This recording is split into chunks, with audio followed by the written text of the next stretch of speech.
buenos días, bienvenidos y bienvenidas a Sin Fronteras, con Luis Enrique Guerrero y con Carlos José Hurtado, hoy, lunes 12 de octubre de 2010, las 6 de la mañana con 30 minutos.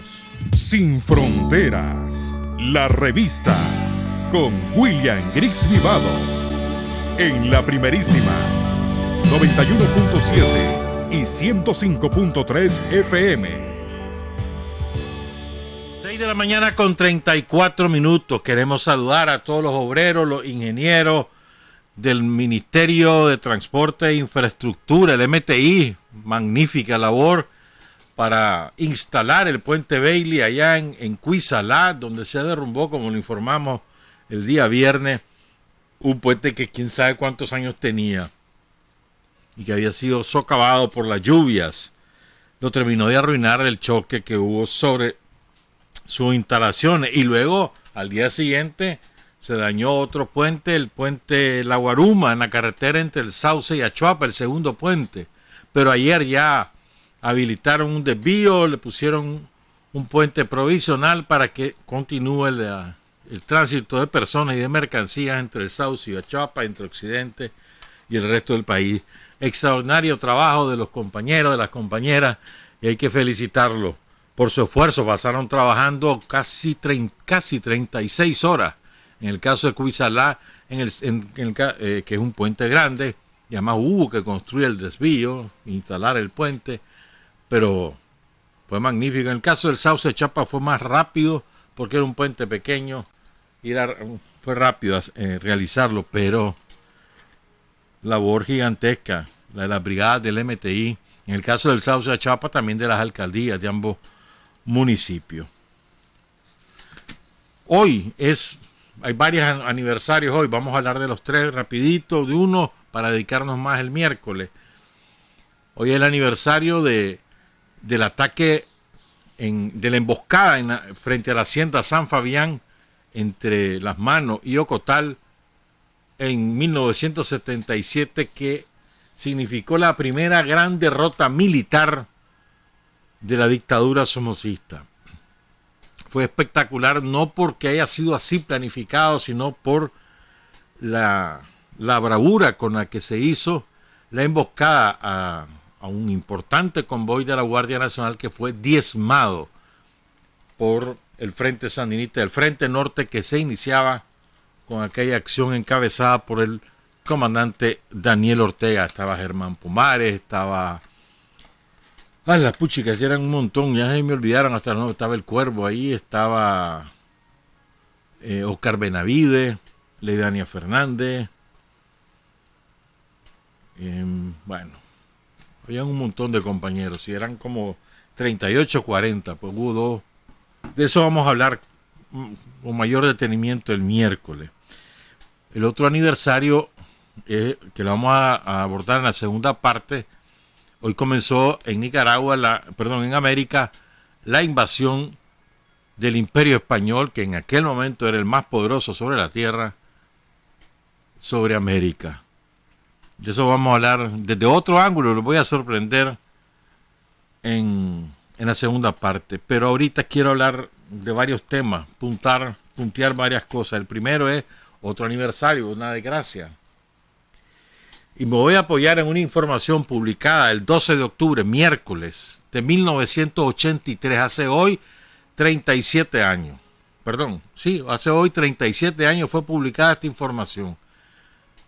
En el diario El País, que en aquella época era un diario decente. Si hoy hubiera ocurrido este ataque, te aseguro que el lenguaje y el enfoque de ese órgano de propaganda del imperialismo norteamericano sería totalmente diferente. En aquel momento tenían independencia todavía, describían los hechos como tales y no denostaban a los gobiernos revolucionarios. Ahora es una tristeza, no, da rabia, da vergüenza ajena ver todo lo que publica el panfleto del País. Pero es que casi a la medianoche del 10 de octubre del año 1983, la contrarrevolución y la CIA atacaron con cohetes los tanques de combustible de Corinto. Ahí se evitó una tragedia de incalculables proporciones. Ahí trabajó rápidamente la Dirección General de la Seguridad del Estado, el Ministerio del Interior, la Policía Nacional y el Ejército de Nicaragua para impedir que hubiese una hecatombe. Porque si al final hubieran explotado todos los tanques de combustible, Corinto hubiera desaparecido. Más de 6.000 toneladas de gasóleo, dice el diario El País, o sea, de diésel, arden desde la madrugada de ayer en Corinto, desde la madrugada del 11 de octubre, el ataque fue casi a la medianoche del 10 para el 11, el más importante puerto nicaragüense. Oigan esto, sus 40.000 habitantes, los 40.000 habitantes de Corinto, han sido evacuados momentáneamente a las poblaciones vecinas de Chinandega y El Viejo, mientras todos los bomberos del país tratan de impedir que el fuego se propague a otros 14 tanques de combustible. El atentado, dice El País, en una nota firmada por Jesús Severio, que después fue director del País, pero cambió totalmente, dice, el atentado, sin duda el más espectacular de cuantos han ejecutado las guerrillas antisandinistas, ha sido reivindicado desde Tegucigalpa por la FDN, Fuerza Democrática Nicaragüense, organización apoyada por la Agencia Central de Inteligencia CIA. Aunque no se ha facilitado información oficial sobre el procedimiento empleado para el sabotaje, se sabe que varios cohetes fueron disparados desde una lancha rápida contra los depósitos de combustible, utilizando probablemente lanzagranadas o cañones sin retroceso. El primero de los cohetes hizo blanco en un tanque vacío. El segundo originó el incendio. El suceso tuvo lugar hacia las 23:30, a las 11:30 de la noche del lunes 10 de octubre de 1983, pero fue en la madrugada de ayer, del 11 de octubre, cuando empezaron a arder las 6.000 toneladas de diésel. Pongan cuidado. Eso obligó a evacuar a toda la población, aunque los expertos aseguran que no hay peligro inmediato que se extienda el fuego. Luego relata que el gobierno de la Revolución Sandinista pidió a otros gobiernos ayuda para sofocar el incendio. México le mandó a Nicaragua 14 toneladas de espuma y los bomberos se dedicaron a enfriar los tanques más cercanos al que ya estaba ardiendo. Había querosín, etano y diésel.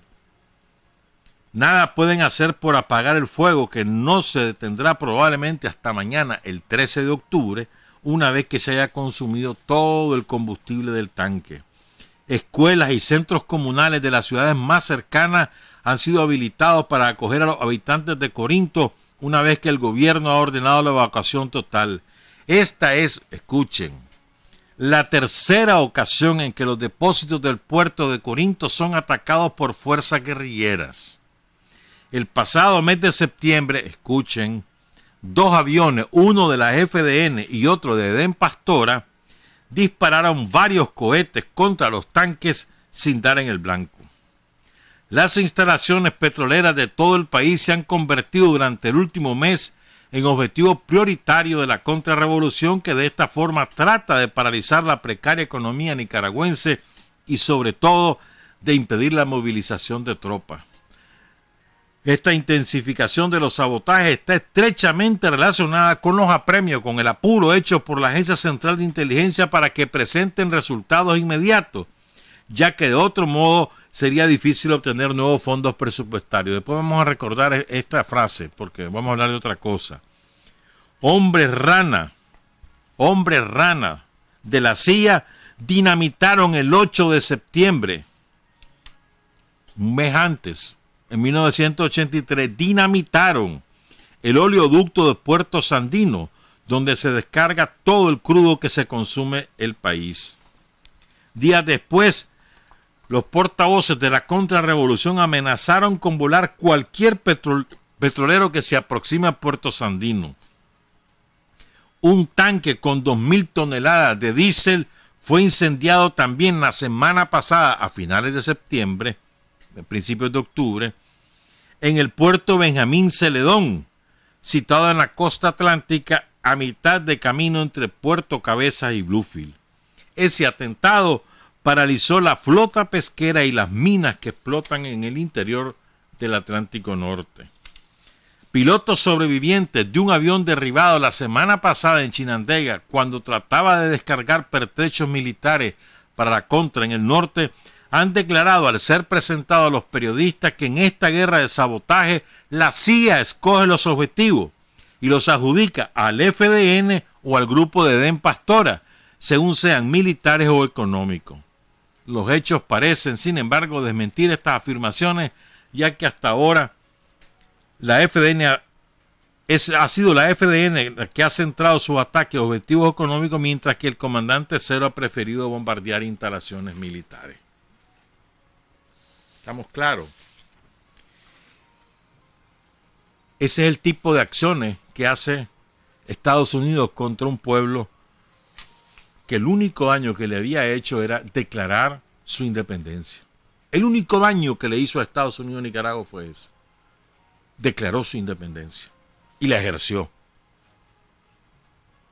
¿Estamos claros? Y ya vieron quiénes estaban involucrados, ¿verdad? ¿Quiénes son los ejecutores? No es cierto eso de que ellos solo hacen acciones, ¿verdad? Para perjudicar al régimen de turno en cualquier país. Le vale. Si matan civiles, le vale. Si causan hambre, le vale. Miren lo que pasa en Venezuela, lo que ha pasado en Cuba, y aquí nosotros lo hemos sufrido en carne propia. Ellos no tienen ningún tipo de escrúpulo. El imperialismo norteamericano es capaz de matar a cualquiera con tal de fortalecer o conquistar sus intereses. No les importa nada. Puede ser un aliado, puede ser un mercenario a su servicio, puede ser una personalidad de gran relevancia, no les interesa. Si eso fortalece su estrategia para alcanzar su objetivo, lo asesinan. Ese es su método. Su naturaleza es criminal. Siempre ha sido así. No nos engañemos, no nos llamemos a equivocaciones. Distingamos claramente cuál es la vocación del imperialismo norteamericano, sin asco. Y esto es muy importante, sin asco. 6:46, eso ocurrió, repito, hace 37 años en Corinto. Los corinteños lo deben recordar, y recuerdo a Indalecio Pastora, que falleció este año, en un accidente de tránsito ahí entre Malpaisillo, entre La Paz Centro y Malpaisillo. Indalecio estaba ahí, me contó detalles de cómo se hizo la evacuación en Corinto. Indalecio era delegado de la Seguridad del Estado en aquel momento en Corinto. Y recuerdo a Indalecio. Vamos a cambiar de tema, porque esto es importantísimo. Mira, ya no, es que cuando uno lee estas cosas, uno dice, hombre, qué barbaridad, qué clase de sabiduría la que tuvo el gobierno sandinista al enfrentar el COVID-19. Un tipo que se llama Richard Horton, que es el editor jefe de una revista científica llamada The Lancet, que es de las más reconocidas en el ambiente de la medicina sobre todo, que nos había cuestionado hace algunos meses por la manera en cómo el gobierno sandinista enfrentó la COVID. Este individuo pues ahora publicó un artículo novedoso para ellos. Para nosotros nada novedoso. Simplemente es certificar lo que nosotros hemos hecho sobre la base, repito una vez más, de la ciencia, no de la especulación, de la ciencia y de la inteligencia política y de la sabiduría popular. Sobre esa base se construyó la estrategia que se empezó a hacer a finales de enero. Y luego, cuando ya vino el COVID, pues ya sabíamos cómo íbamos a enfrentarlo. Hemos aprendido, todos los médicos, las enfermeras, los técnicos de laboratorio, los especialistas en distintas cosas, el personal de limpieza, el personal administrativo, todo el mundo ha aprendido una enormidad, de manera que ahora el COVID sigue presente en el país, pero el daño cada vez es menor. Por cierto, el gobierno relanzó la estrategia para ayudar a que nos cuidemos, recordarnos qué es lo que tenemos que hacer para cuidarnos, porque no es cierto que el virus se ha ido para nada. Está bajo control, sí, pero no se ha ido, y si nos descuidamos, va a volver a haber otra explosión. O sea, depende de nosotros mismos, sobre todo la distancia entre nosotros, distancia, 1,5 metros, 2 metros, y el lavarse constantemente las manos con agua y jabón simplemente, o con alcohol gel, pero frotarse esas manos. Eso es lo más importante. Sigo, pues entonces miren, este individuo dice, ¿verdad?, que no es pandemia esto, sino sindemia. ¿Qué es sindemia? Ellos inventan cualquier término, pero, o sea, ¿qué es la interacción entre el virus, el SARS-CoV-2 del virus, y las enfermedades subyacentes, las comorbilidades también le dicen, es decir, los padecimientos crónicos, que muchas veces en otras enfermedades actúa una pero neutraliza la otra. En este caso no, exacerba las otras enfermedades. Entonces este hombre básicamente lo que te dice es, si queremos evitar que vuelva a ocurrir una explosión viral de cualquier naturaleza, que sea novedosa o que sea vieja, ¿verdad?, es decir, que hay una explosión de un viejo mal producido por un virus ya conocido o un nuevo virus, si queremos evitarlo, la manera es, hay dos maneras, dice: reducir la injusticia social, y la segunda manera es reducir la incidencia de las enfermedades crónicas, diabetes, hipertensión, obesidad, el lupus, la insuficiencia renal crónica, el cáncer.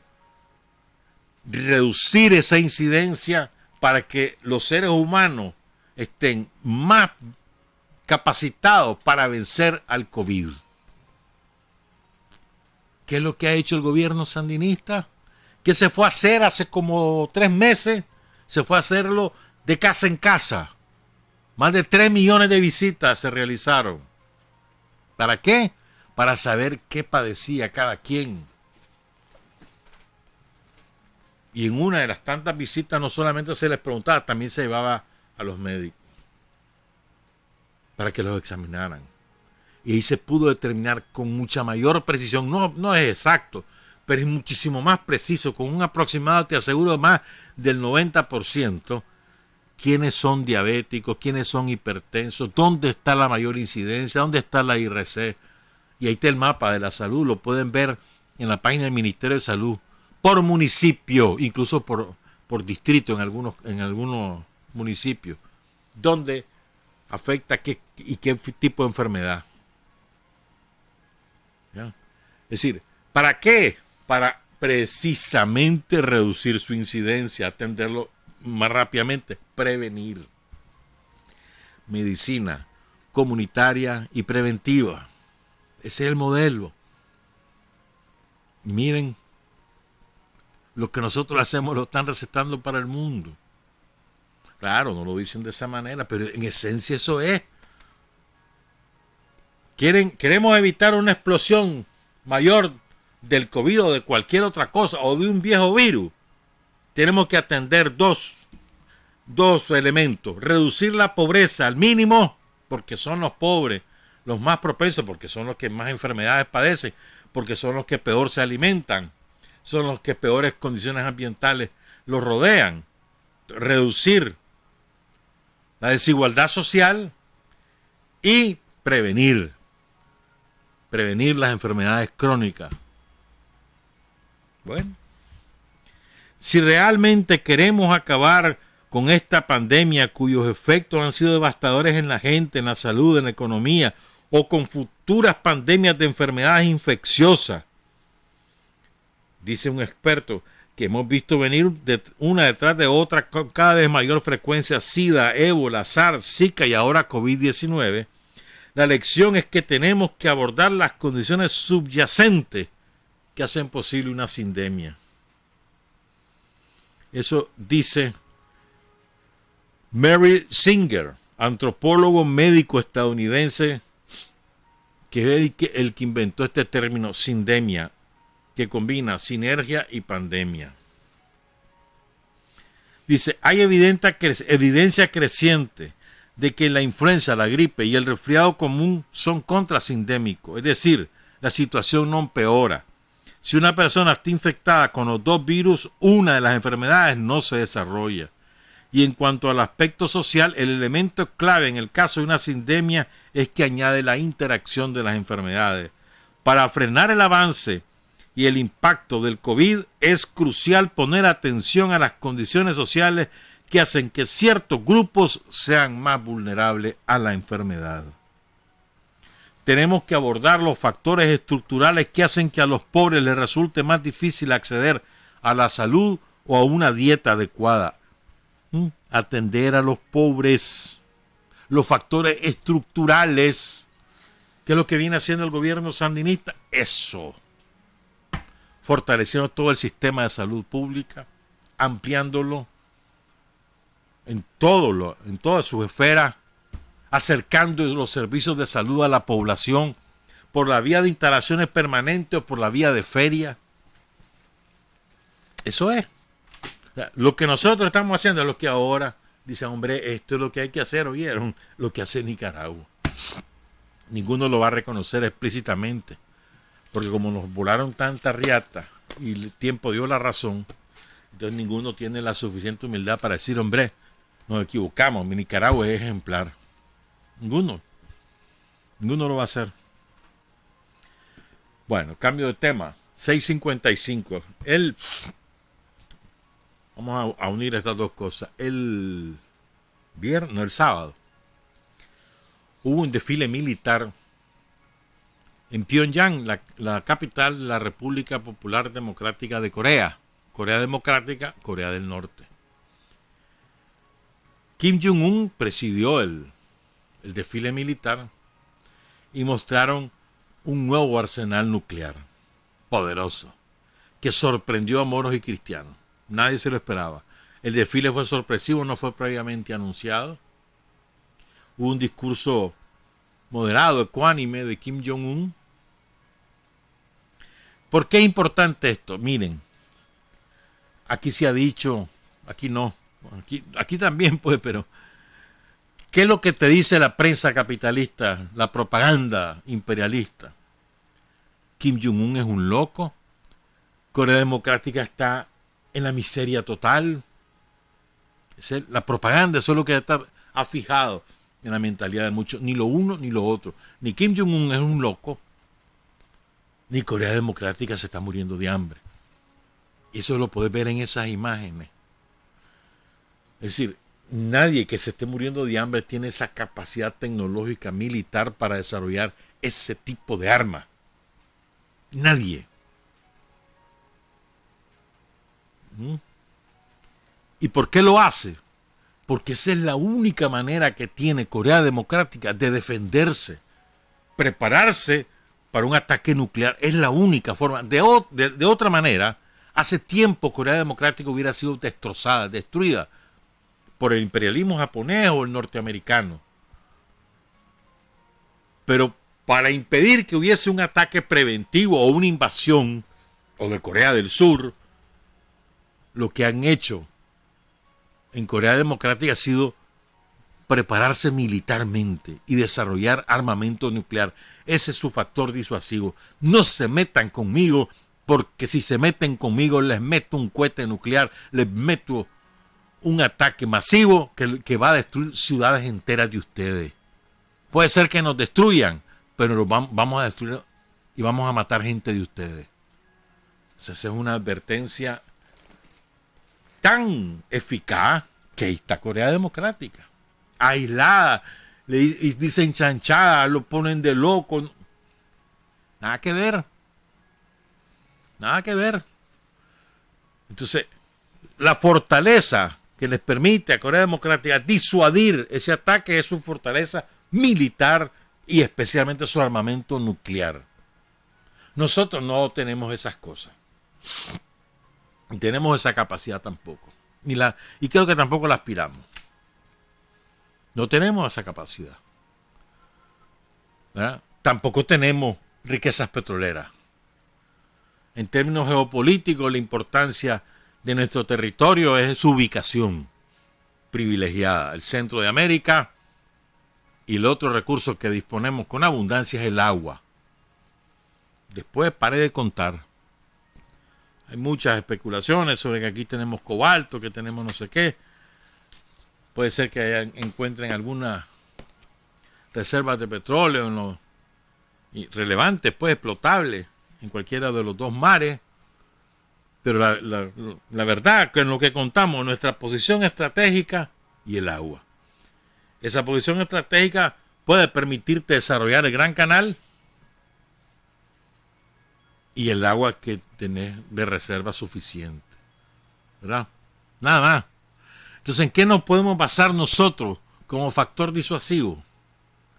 En la conciencia y la organización popular, que es lo que debemos consolidar, fortalecer todos los días del mundo.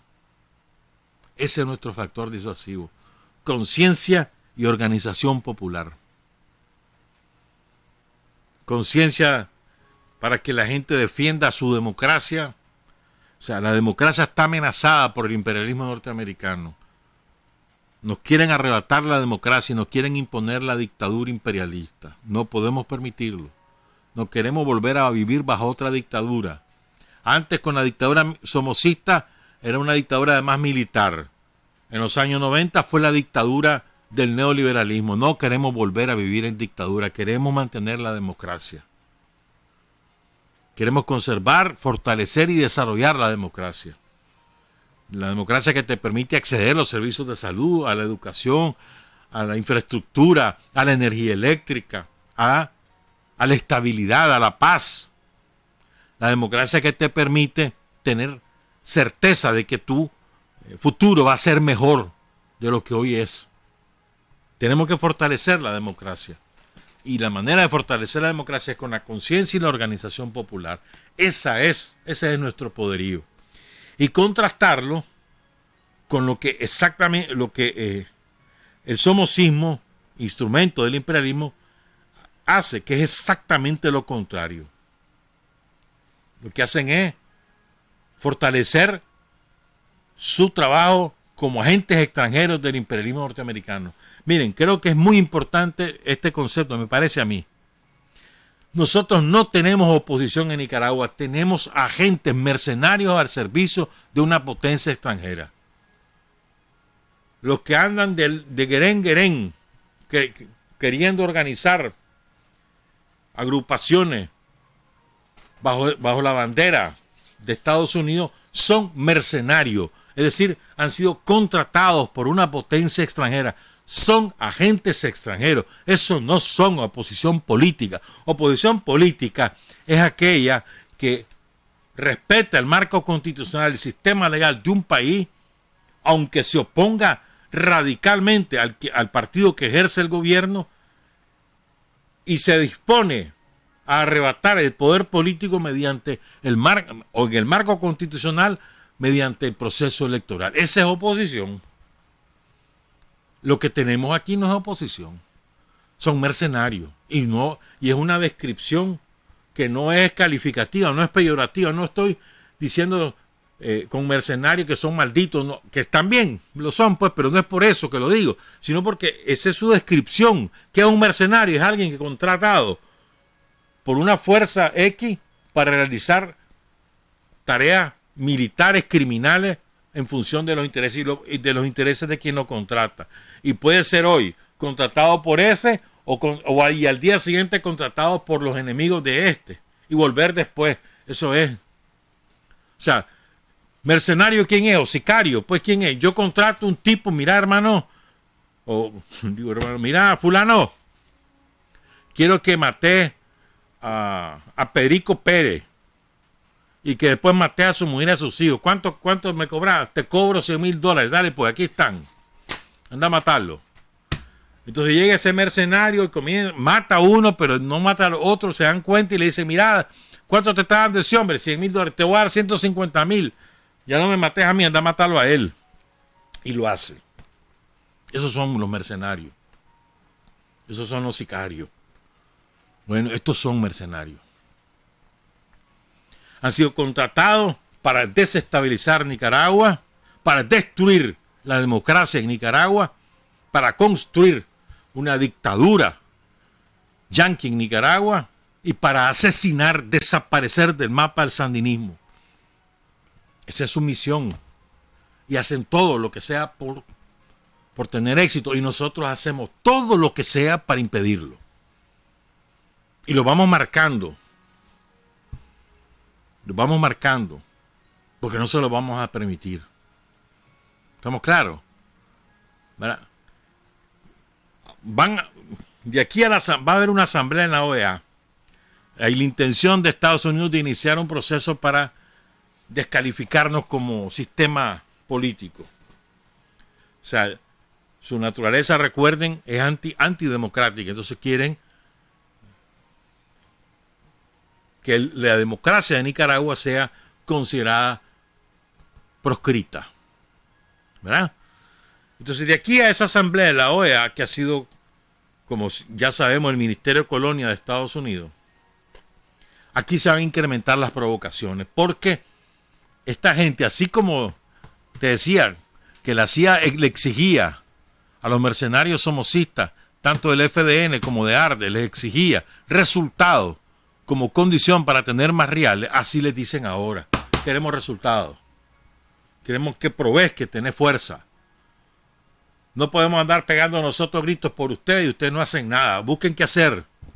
A ver, queremos resultados. Entonces van a hacer acciones de propaganda porque tienen asegurada la resonancia mediática. Tienen asegurados los medios que van a exportar eso como que si aquí fuera caótico. Tienen asegurado eso. Solo hace falta crear los eventos.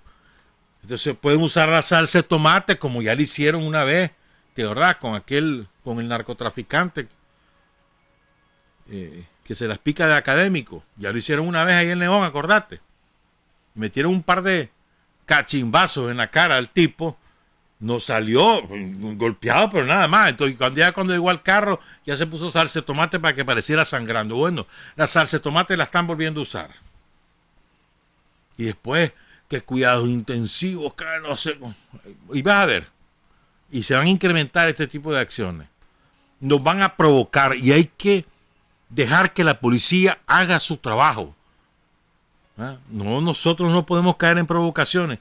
Van a pisotear nuestra bandera como lo hicieron ayer. Van a destruir monumentos de nuestros héroes. Van a hacer ese tipo de acciones que traten de provocarnos, de causar que nosotros tomemos represalias para ellos aparecer como víctimas y exportar eso. Y tener entonces credenciales. Miren cómo me están atacando. Me están haciendo la vida imposible. Esto ya no aguanto aquí. Ya. Entonces no le demos el gusto. Dejemos que la Policía Nacional haga su trabajo, que lo sabe hacer y muy bien. Los tiene debidamente infiltrados, se sabe la información por anticipado, dónde van, quiénes van, cuándo van, a qué hora. La policía hace su trabajo, dejémosla que la siga haciendo. ¿No? Y tratemos de tener la sangre fría, mano. Aguantarse. Que vamos bien. El país enderezando la economía, recuperando toda su fortaleza económica la organización continúa, los resultados económicos a la vista, los resultados sociales a la vista.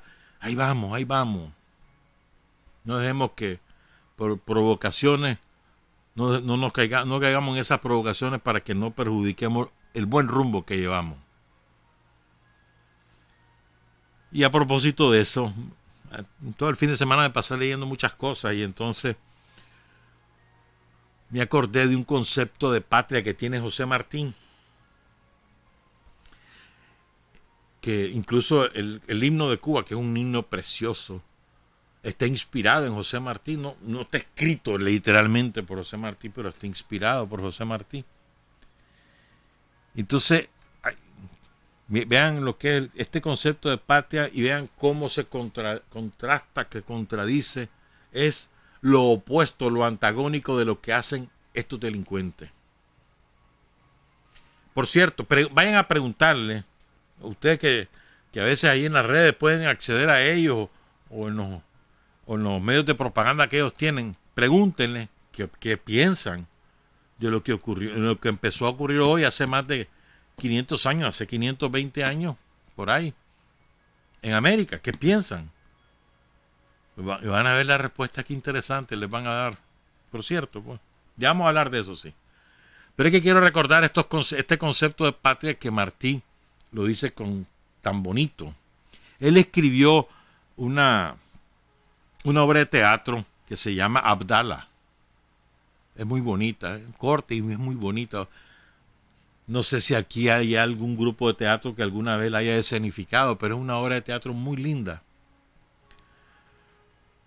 Le escribió un chaval en 1869, ya con un sentimiento patriótico muy desarrollado.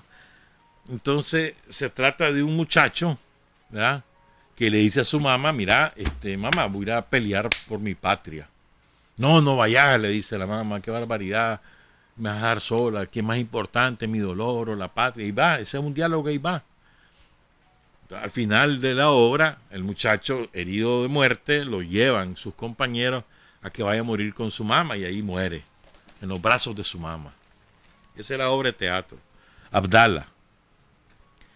Entonces quiero irle leyendo algunos extractos para que entendamos el concepto de patria.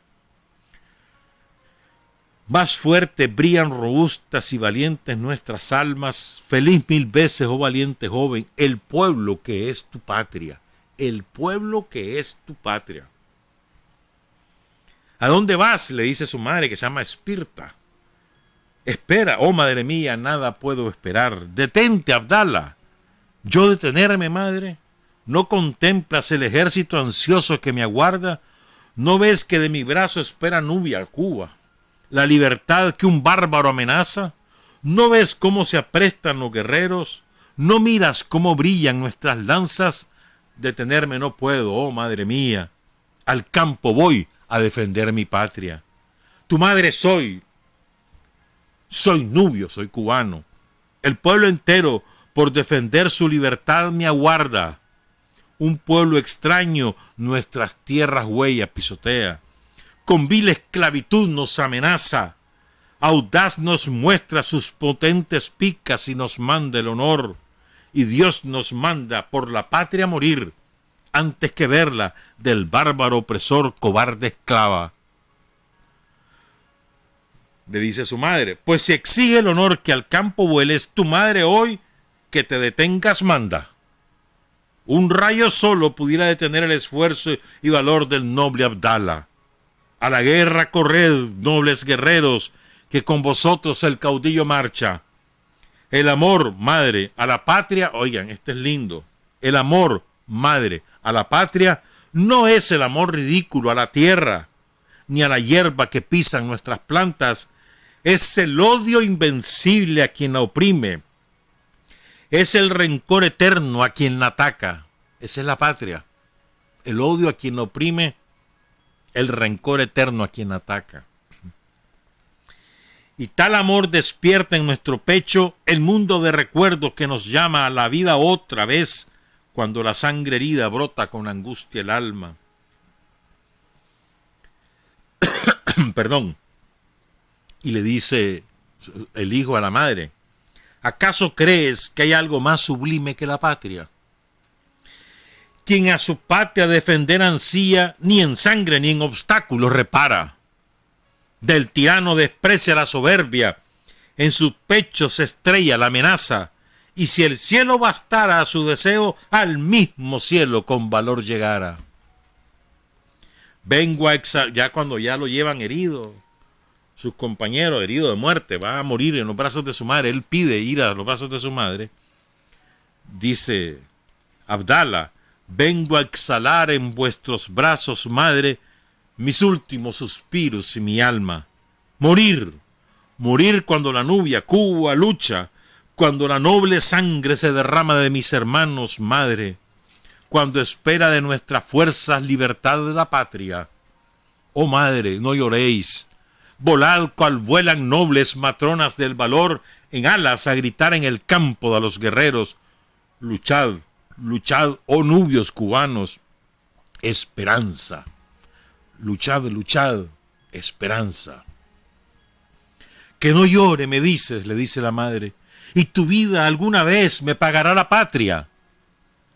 Responde Abdala, la vida de los nobles, madre mía, es luchar y morir por acatarla, y es preciso con su propio acero rasgarse por salvarla las entrañas. Mas me siento morir. En mi agonía no vengáis a turbar mi triste calma. Silencio, quiero oír.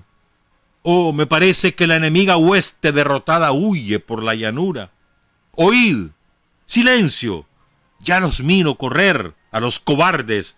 Los valientes guerreros se abalanzan. Nubia, Cuba venció. Muero feliz. La muerte poco me importa, pues logré salvar a la patria.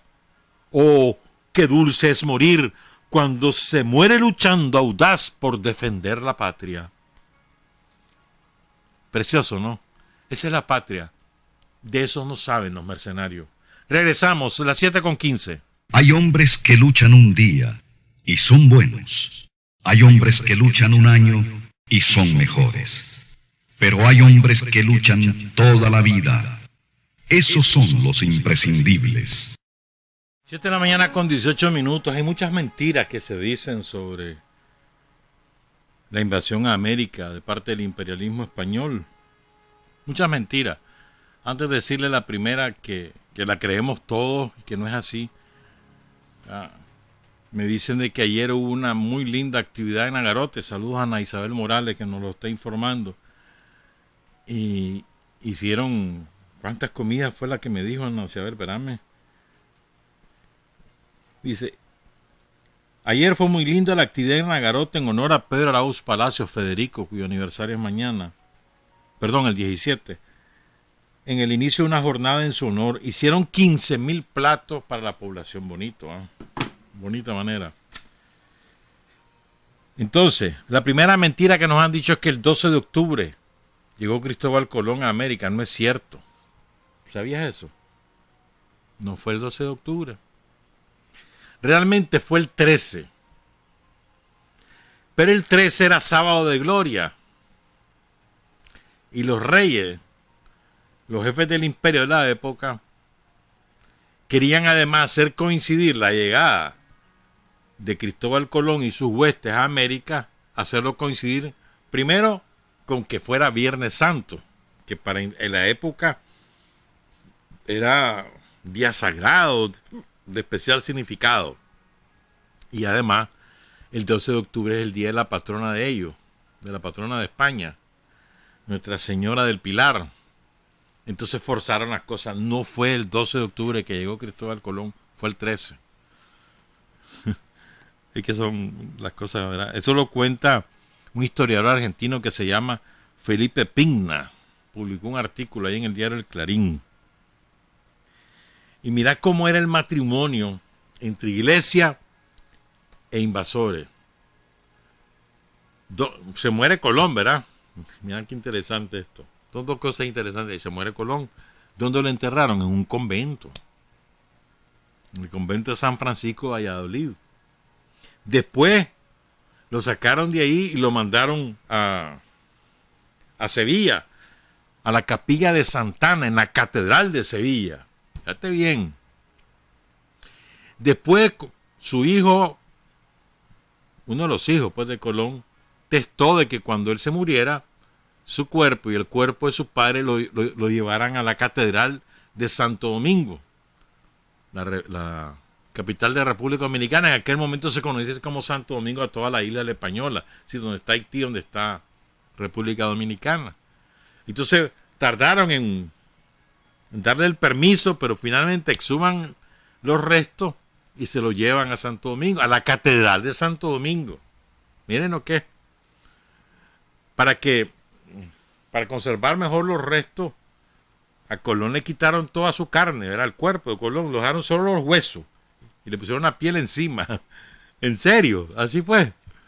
Bueno, el caso es que se lo llevan, el esqueleto se lo llevan a Santo Domingo, ahí lo sepultan, ahí pasó más de 2 siglos enterrado.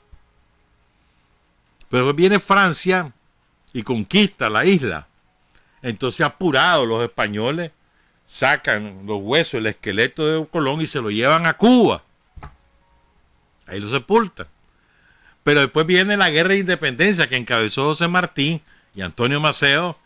Viene la guerra de independencia y entonces salen corriendo los españoles. Y otra vez se llevan los huesos de Colón para España. Finalmente ahí lo sepultaron en Cádiz. Ahí en Sevilla. Y ahí está en un mausoleo que no jugando, ¿viste? Y te cuento otra. Entonces, realmente, bueno, no. Colón no hizo 4, hizo 5 viajes a América. Uno lo hizo muerto, ¿sí? En hueso. Pero bueno, fíjense bien. Hay muchos cálculos sobre cuántas personas vivían en América antes que llegaran las hordas españolas. Hay muchos estudios, hay unos que lo minimizan, los que son pro-españolistas, lo minimizan y los colocan en cifras ínfimas. Hay otros que la exageran, probablemente hasta niveles altísimos, y hay otros que ponderan la cifra, hay de todo. Pero bueno, yo he preferido trasladarle a ustedes las cifras que ofrece un antropólogo norteamericano, especialista en etnografía, historia y demografía, etnohistoria y demografía, defensor de los pueblos originarios de Estados Unidos, pero defensor por su derecho al agua, defensor por su derecho al territorio, defensor en todo el sentido de la palabra, y después también se involucró en la defensa de los pueblos andinos. Es un hombre consecuente, además de ser un científico políticamente consecuente con lo que él iba investigando. Entonces, por eso he escogido, y me parece bastante, ¿cómo te dijera yo?, argumentado las cifras que él ofrece. Entonces, él estudió, ¿verdad? Y de acuerdo a los documentos de los propios invasores de la iglesia, que era parte de la invasión, los registros de los fallecidos, a partir más o menos que se estabilizó la conquista, la invasión española, que fue más o menos 40, 50 años después, hay registros de defunciones. De acuerdo a todo eso, él más o menos calculó qué población había en América, porque es importante para que 100 años después vean cómo quedamos. ¿verdad? Calcula que para 1492, cuando Colón llega a América, en Canadá y en Estados Unidos, ¿cuántos vivían? Él calcula que entre 9.800.000 y 12.250.000. Miren qué clase de cantidad de gente para la época. O sea, extrapolen eso 500 años después y entonces hablamos, pues, o sea, en términos proporcionales, cuánta gente había. En México habían entre 30 millones y 37 millones y medio. En América Central, recuerden que Fray Bartolomé de las Casas dice que solamente en Managua y sus alrededores había alrededor de 1 millón de indios. Eso dice Fray Bartolomé de las Casas, no lo digo yo. Dice este investigador norteamericano, este etnógrafo y antropólogo norteamericano, cuyo nombre es Henry Farmer Dobbins. Henry Farmer Dobbins. Nació en 1925, murió hace poco, relativamente, pues en el 2009. Entonces este hombre dice que en América Central habían entre 10.800.000 y 13.500.000. América Central, esa porcioncita de tierra que somos. O sea, teníamos más o menos la tercera parte de lo que habita México. y teníamos un poco más de lo que habitaba Estados Unidos y Canadá. Éramos más poblados que Estados Unidos y Canadá.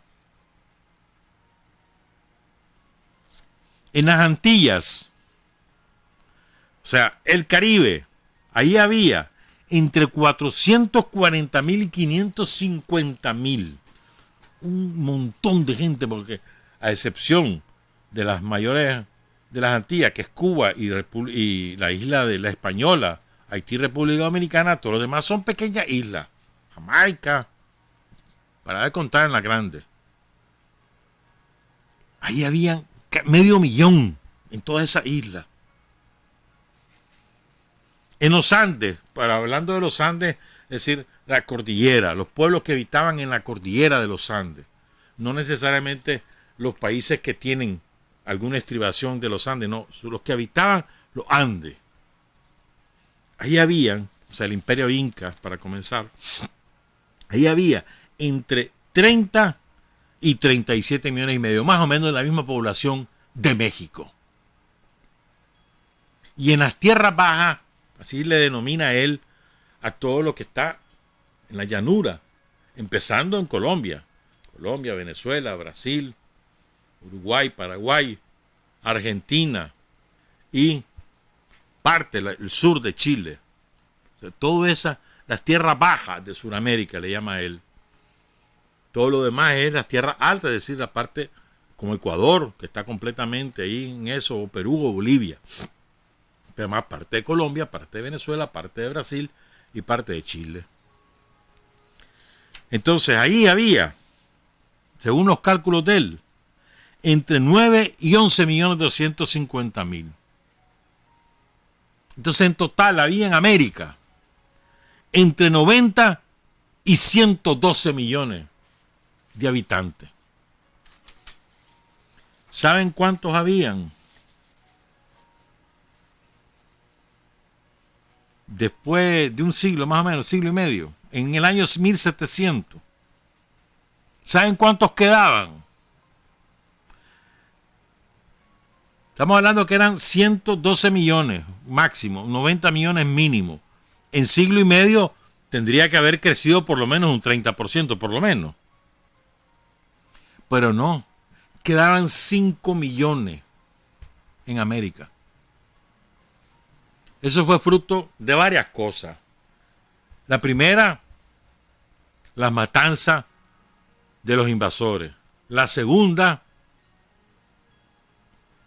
varias cosas. La segunda, ¿verdad? Las enfermedades. Sarampión, viruela, cólera, de otra manera le llamaban, varicela, las que se te ocurran. Eran miles de miles los que morían. Miles de miles. Diario, narrado por los propios invasores. Hay muchos documentos que lo van describiendo. Fue una cosa terrible, porque los pueblos originarios no tenían defensa biológica frente a los virus que llevaban los españoles. ¿Me entendés? Eso fue otra causa de enorme mortandad, mucho más que incluso las matanzas organizadas por los españoles. Tercer factor, las guerras civiles entre los pueblos originarios, tanto en México como en el Imperio Inca. Si hubiera habido un Imperio Inca unido, jamás los españoles hubieran logrado vencerlo. Ahí les vamos a contar un poquito de eso más tarde. Otro factor, el desastre ecológico que hubo. Porque los españoles traen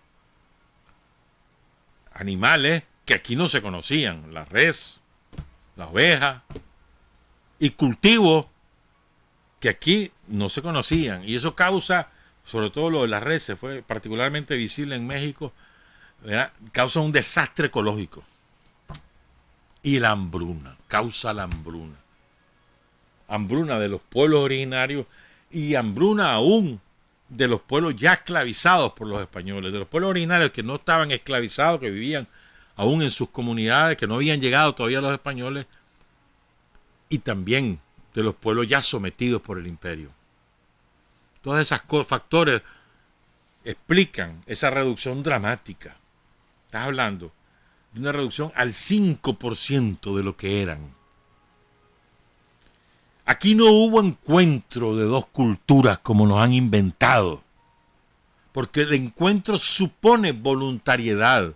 Vos llegás a un encuentro porque vos querés llegar y acordás con otro que también quiere llegar, encontrarte, pero no es lo que ocurrió en América. No fue un encuentro, fue una invasión y destrucción, que no fue lo que ocurrió con los vikingos, porque está comprobado que los vikingos y los polinesios, que quedan allá en el continente de Oceanía, habían llegado a América muchísimo antes que los españoles, pero ni los polinesios ni los vikingos vinieron a asesinar ni a imponer sus creencias. Vinieron, se asentaron en algunas tierras, otros simplemente vinieron, comerciaron, llevaron lo que quisieron y se volvieron a ir a sus países, a sus tierras, perdón, porque no habían países en esa época.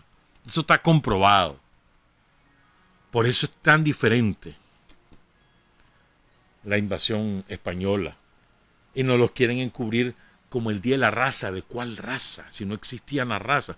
La raza es un concepto que aparece en la historia de la humanidad con la invasión española. Pero quiero irme sobre este aspecto. Miren, que me parece sumamente importante. Para mí la desgracia mayor que aún padecemos los pueblos que habitamos América es la colonización cultural, que es de tal profundidad, de tal arraigo, que aún hoy pervive en la inmensa mayoría de nuestras naciones, que constituimos lo que se llama América, o América Latina, como vos querrás, la colonización cultural, es decir, la colonización para que vos asumás como propio los valores de tus opresores y que te identifiques desde tu posición de oprimido con lo que los opresores creen o los opresores predican. Eso es lo más terrible que nos ha ocurrido y nos sigue ocurriendo.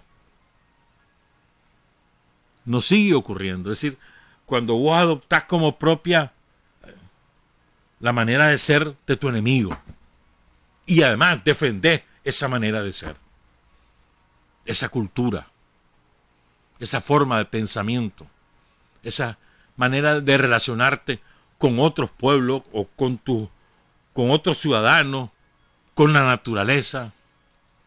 Defendés esa manera, la manera de quienes te destruyeron, la manera de quienes te sometieron, la manera de quienes mataron a tus antepasados. Es lo más triste que nos ha ocurrido y que desgraciadamente nos sigue ocurriendo. Nosotros hacemos un esfuerzo por despojarnos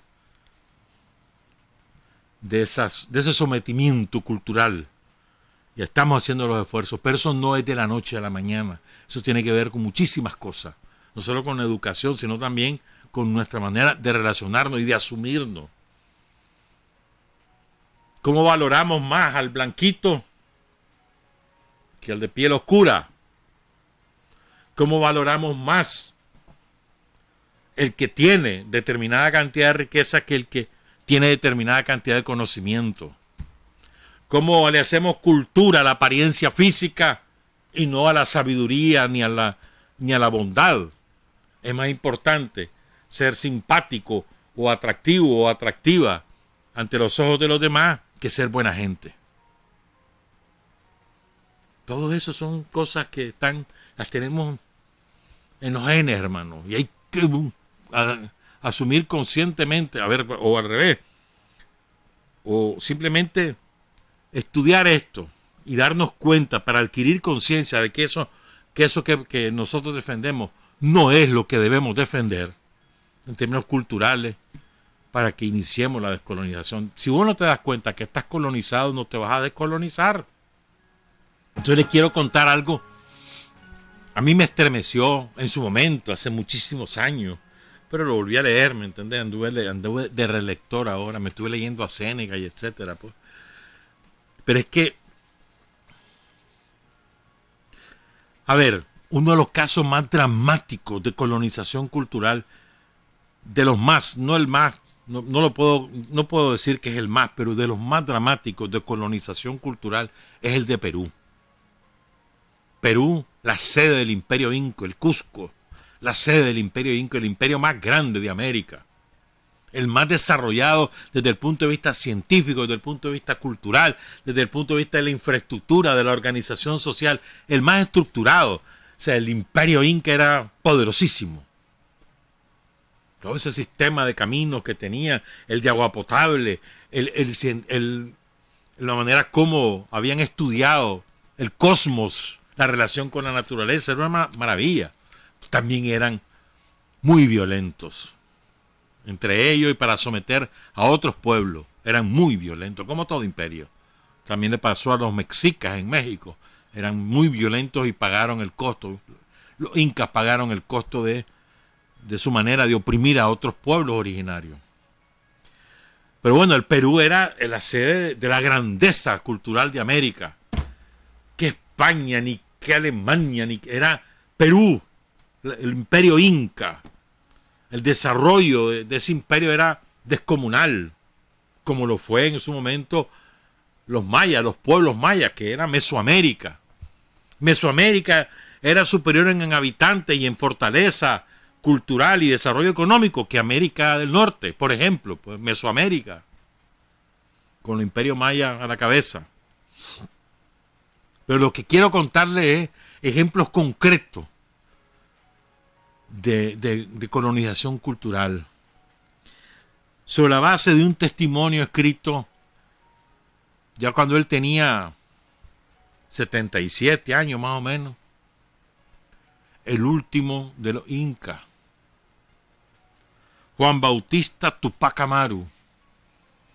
Le voy a contar su historia y le voy a leer algunos pasajes. Este hombre fue capturado. Bueno, quiero enfatizar en este otro aspecto. Pongan cuidado en esto, por favor. Nos han dicho que los criminales, los que sembraron el terror, los que destruyeron, fueron los que vinieron en el siglo XVI. Pero que los demás después ya no se civilizaron y que había un sistema más o menos decente. Mentira. No es cierto. Y aquí se lo vamos a demostrar. Estos hechos ocurrieron 200 años después. Más de 200. Casi 300 años después.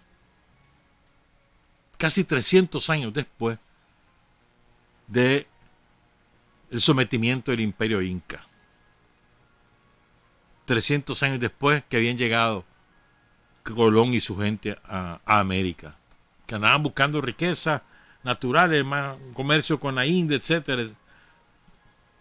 A eso vinieron. Y miren, es más, la inspiración de lo que fue la independencia de las naciones, de las parcelitas latinoamericanas, proviene de los incas y de la rebelión del último inca en el Perú en 1780. Todo eso ha sido ocultado. ¿Por qué? Porque era de pueblos originarios. Quien estimula a San Martín en Argentina a lanzarse a la independencia es este hombre, por ejemplo, pues. Pero bueno, recuerden entonces, llegan los españoles, se encuentran con el imperio inca, que es poderosísimo y superior a ellos. Entonces no se enfrentan, pero hay una guerra por la sucesión en el imperio, porque había muerto el inca Huayna Cápac, probablemente de una enfermedad rara murió el hombre, pues. Entonces, y él tenía 2 hijos, Huáscar y Atahualpa. Le deja el poder a Huáscar, pero este hombre se da cuenta que Atahualpa, su hermano, está siendo defendido por otro cacique, pues, sobre todo en el lado del Ecuador. Y entonces intenta someterlo y matarlo y pierde la guerra. Pero en el medio mueren montones. Eso fue lo que aprovecharon los españoles. Se unieron a pueblos que habían sido sometidos por los incas, traicionan a los incas, se venden a los españoles y los vencieron. Sometieron al Perú. Te estoy sintetizando las cosas, es mucho más complejo con lo que te he contado, pero para que entendamos. ¿Verdad? Hubo una guerra de reconquista, porque, bueno, no importa, pues, voy con esto. En 1780, José Gabriel Condorcanqui, Tupac Amaru II, se revela, que era el último descendiente de la dinastía inca, se revela a los criollos y alza a los descendientes de los pueblos originarios que ya estaban muy mezclados y que trabajaban en las minas, en el comercio, que eran esclavizados en condiciones espantosas, y además que había un saqueo de la riqueza, también había un saqueo de lo que cada quien producía. Entonces, encabeza la rebelión contra la opresión de los criollos. Realmente es el primer grito de independencia de América del Imperio Español, lo lanza Tupac Amaru II, José Gabriel Condorcanqui. ¿Verdad?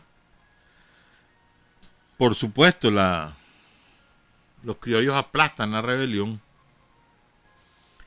y vamos a contarles cómo matan a José Gabriel. Juan Bautista Tupac Amaru era hermano de este hombre, ¿verdad? El último virrey inca había sido Felipe Tupac Amaru, y este era el que encabeza la rebelión, es el segundo, ¿verdad? Entonces, estalla la rebelión de 1780, y ahí es donde cae preso este hombre. Oigan lo que pasa, ¿sí?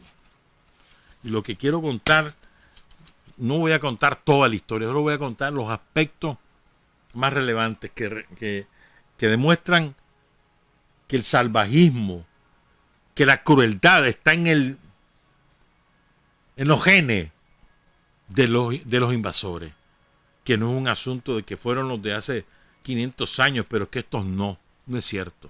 Y la prueba la tenemos aquí en Nicaragua también. Y van a hacer algo, a partir de lo que escuchen, van a hacer la analogía con lo que aquí pasa en Nicaragua hoy en día. Hoy en día. Entonces, fíjense.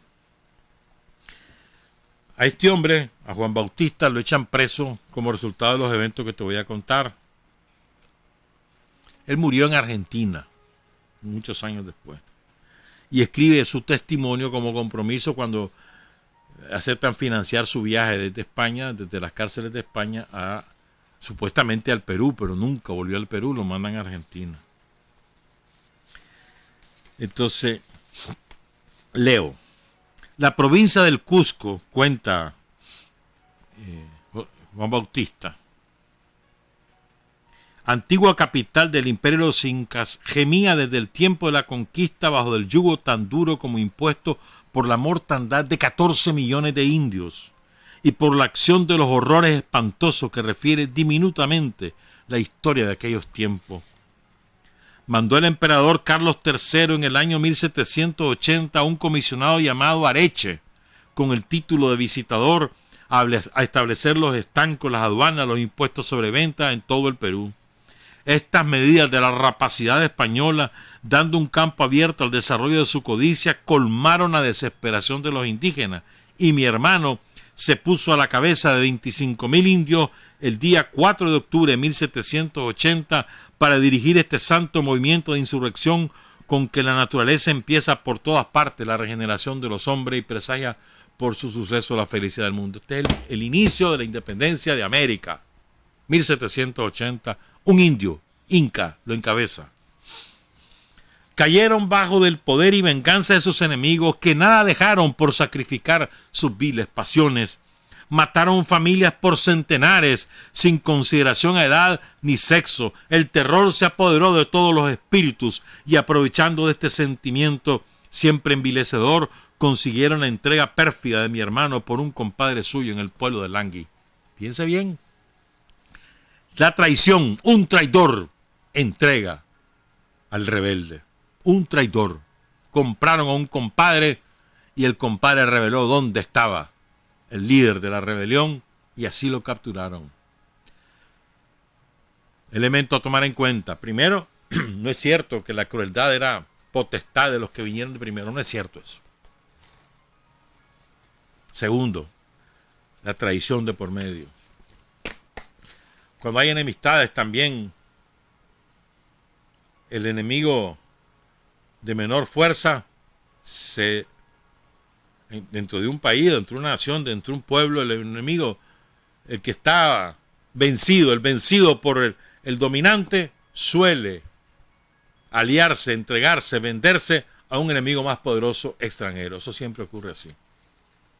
Revisen la historia. Entonces oigan esto.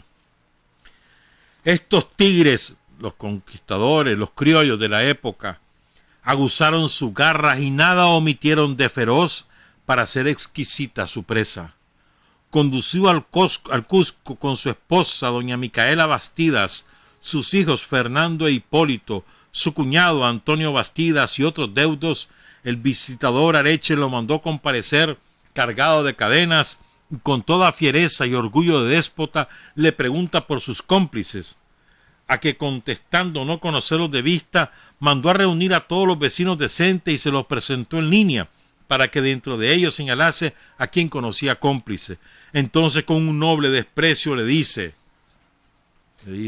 Tupac Amaru II, es que esto es José Gabriel, ¿verdad? Le dice este hombre al Areche ese, además con desprecio en la voz. O sea, fíjate bien, el Areche le pregunta, ¿quiénes son tus cómplices? Yo no conozco a nadie, le dice, nunca los he visto. Entonces manda a sacar a todos los vecinos del pueblo y los pone en fila frente a él. A ver, señálame, ¿quiénes son de estos cómplices, tus cómplices? Y entonces el líder inca con dignidad y desprecio le dice, aquí no hay más cómplices que tú y yo. Tú por opresor, yo por libertador. Merecemos la muerte. Entonces eso enfureció al tipo, ¿verdad? Dice, y al imponente aspecto de un alma tan elevada como fuerte, teme su codicia española la pérdida de la presa más costosa a la humanidad, la América.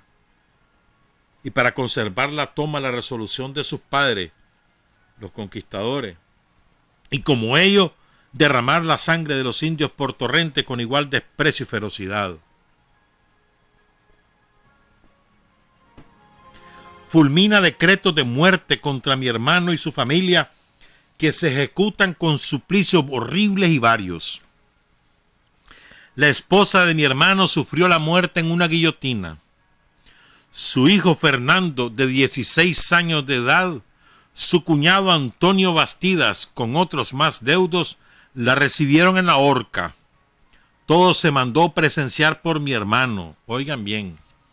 O sea, le cortan la cabeza a su mujer, pero lo hacen que él vea que le cortan la cabeza a su mujer. Después agarran a sus chavalos de 16 años y lo ahorcan y lo obligan a ver cómo lo ahorcan. O sea, el sufrimiento moral le aplican, una cosa terrible. Y después toda la familia la pasan por la horca. Pongan cuidado. Los criollos. ¿Verdad? Y quienes además estaban presentes. Y aquí donde voy el tercer elemento. ¿Quiénes presenciaron aquello? Y lo cuenta este hombre. Todo se mandó presenciar por mi hermano, igualmente atormentado por este espectáculo que por el concurso numeroso de esclavos que tranquilos espectadores y obedientes pasivos daban a aquel acto una solemnidad de triunfo. Los propios sometidos, esclavizados, mestizos o indígenas aplaudían lo que estaba pasando. Le hicieron coro al conquistador. Miserables ahí, gente miserable, esclavizada y que no tenía ningún tipo de conocimiento cultural, pero que eran oprimidos y que este hombre estaba luchando por ellos. Ellos aplaudían cuando lo estaban torturando, cuando los estaban asesinando a la familia de Tupac Amaru II. Así de horrible es esto. Esto es lo que te digo, la colonización cultural. Sigo, ¿verdad? Y todo esto era solo el preludio de lo que se preparaba. La hazaña española llegó a concebir suspenderlo hasta cierta altura más o menos elevada y soltarlo bajo su propia gravedad, o sea, lo amarraron de los pies y lo soltaban para que se fracturara. Se fue fracturando todos los huesos de la cadera, los huesos de los tobillos, los huesos de las piernas, los huesos de los brazos. Y lo iban golpeando. Pero no lo dejaban, no lo hacían morir. 3 días lo tuvieron en la repetición sucesiva de esta invención de su ferocidad. Esto fue inventado por los curas en la Inquisición. Esta es una de las torturas inventadas por los curas. Después te voy a hablar de algo de los curas. Ojalá que me dé tiempo, porque son las 7:52. Oigan esto. 3 días lo tuvieron en la repetición sucesiva de esta invención de su ferocidad, complaciéndose de sus estragos y preguntándole por sus cómplices y su dinero. Sus respuestas filosóficas y la firmeza con que la advertía en medio de los mayores tormentos les hizo ver un alma elevada y superior a los alcances de su barbarie. Irritados de no poder sacar ninguna confesión que halagase su codicia o que multiplicase sus víctimas, mandaron sacarle la lengua. Aquel hombre torturado, que ya le mataron a la esposa, que ya le mataron al hijo, que le mataron a toda su parentela, que lo hicieron ver aquella barbarie, que lo están torturando durante 3 días, nunca les quiso decir nada. Y siempre le respondía con dignidad, con superioridad moral evidente. Y para que no siguiera hablando, ya que no les había dicho dónde estaban las supuestas riquezas, ni dónde estaban sus supuestos cómplices, entonces sino que lo que le respondía era con espiritualidad y con dignidad, entonces mejor que no nos siga respondiendo nada. Le cortaron la lengua.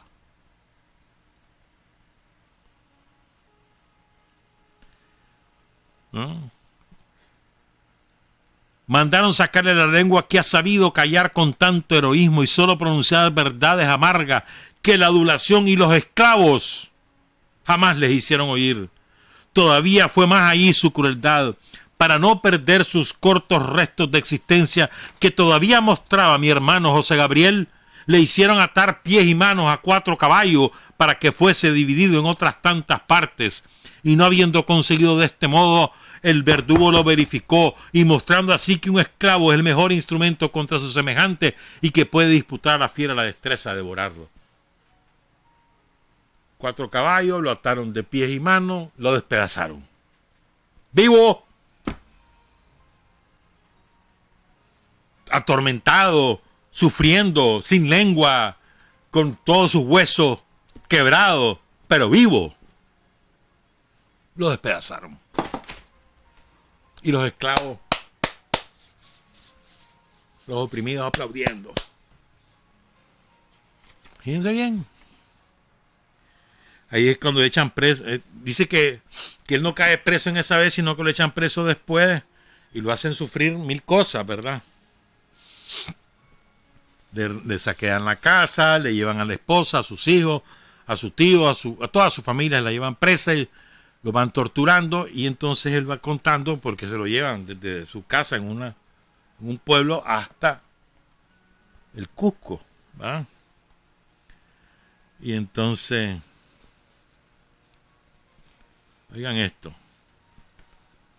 que es que me estoy saltando porque tengo todo el texto, pero no hay manera de dice: el día que ajusticiaron a don Pedro Mendigure, marido de mi prima hermana doña Cecilia Tupac Amaru, a este y a mí nos sacaron montados en burro aparejado, azotándonos por las calles. Pero lo más notable para mí era que estos hombres sentían un género de placer en mis embarazos y tormentos, y a veces los tomaban por humor, a manera de los conquistadores que cazaban a los indios con perros por diversión. O sea, se reían, o sea, lo hacían sufrir y se iban riendo, iban haciendo chistes de la manera como reaccionaban sus torturados.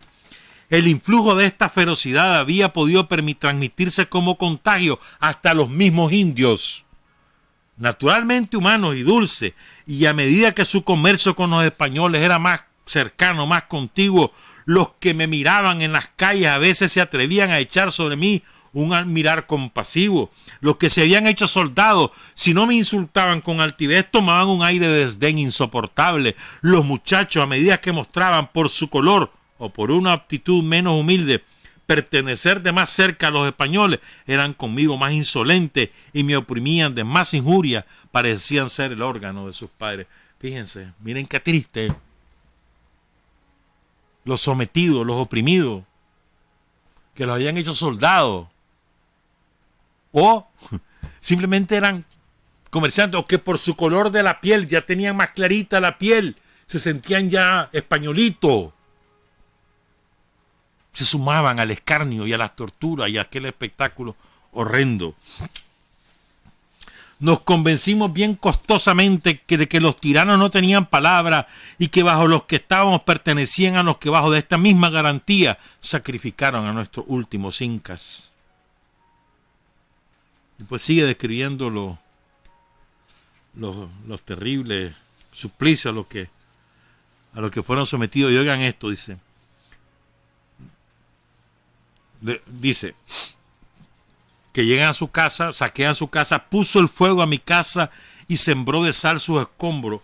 El cura de Popomacachi fue el ejecutor de esta obra y así le imprimió un carácter religioso como el padre Valverde con la Biblia en la mano sacrificó el primer asalto a la vida del último inca y la numerosa matanza de indios que acompañó aquella escena. El cura. Oigan esto. Determinados pues el destierro perpetuo, llegó el día de nuestra salida, porque lo sacan, estuvo en el Cusco un tiempo, en el Callao, después lo sacan a Río de Janeiro, van bordeando en barco, pues lo sacan por las tierras del sur de la Patagonia y suben a Río de Janeiro. En Río de Janeiro pasó un tiempo y después le mandaron a España, junto con un montón, pues. Oigan esto, sí. Determinado pues al destierro perpetuo, llegó el día de nuestra salida, que se procuró hacer con todo el aparato posible y con la acumulación de cuanto pudiese causarnos ignominia o provocar contra nosotros la rabia del pueblo. Esta era una diversión más congenial para nuestros opresores y más propia para criar a un pueblo en la ferocidad. O sea, lo hicieron desfilar con aquella parafernalia, encadenado con un montón de soldados, y que la gente viera aquello y que los insultara, les gritara, siendo que eran parte de una rebelión derrotada por liberarlos a ellos de esa opresión.